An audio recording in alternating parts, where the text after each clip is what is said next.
I'm Richard Southern at the 680 News Business Center. Jumping jobs, a very impressive Canadian employment report in today, and it sets the stage for a Bank of Canada interest rate hike.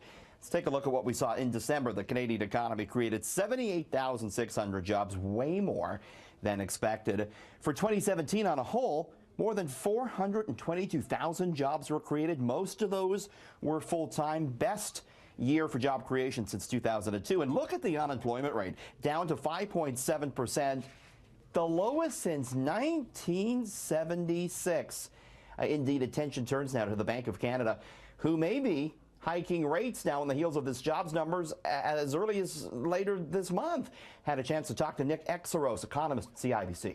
If you listen to the Bank of Canada Governor Polos recently, he kept all doors open, and he's been waiting for the data to guide his hand, and the data on the labor market has been nothing less than spectacular. So we definitely see him moving forward with a rate hike later on this month, with two likely coming for the total for the year. How many jobs were created in the province of Ontario? Ontario for December tracked a very modest increase of around 2,000.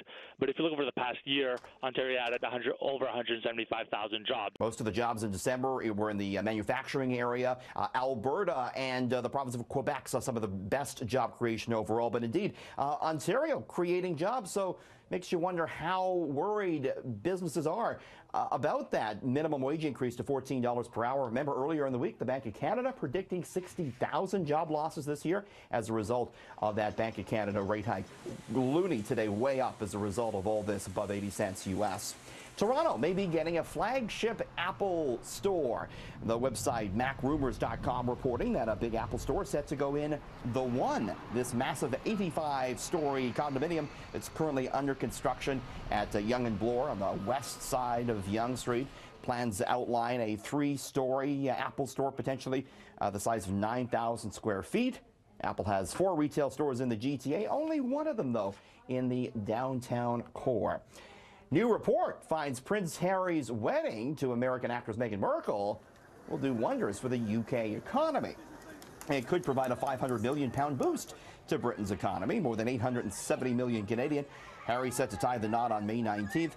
There were an extra 350,000 visitors to the UK in April 2011 when Harry's older brother William got married, and Brand Finance predicting a similar surge this May, with about £150 million expected to be spent on people having parties and $50 million to be spent on people buying T-shirts, hats, and other commemorative items.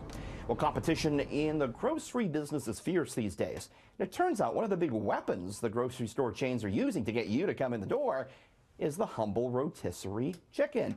Yeah, this spit-roasted birds emerged as a supermarket staple in the 90s, and they paved the way for an array of prepared foods. They're more important now than ever, apparently, to grocery stores, so much so that the chains keep the prices of the chickens low, in many cases taking a loss on them, because shoppers often buy higher-margin dishes around their rotisserie chicken meal.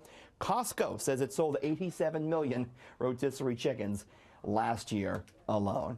All right, it's Friday. Take a look at the price of gas.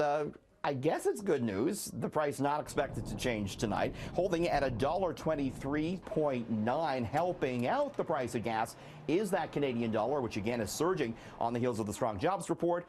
Gasoline is priced in US dollars, so a higher loonie, always good when it comes to a fill-up.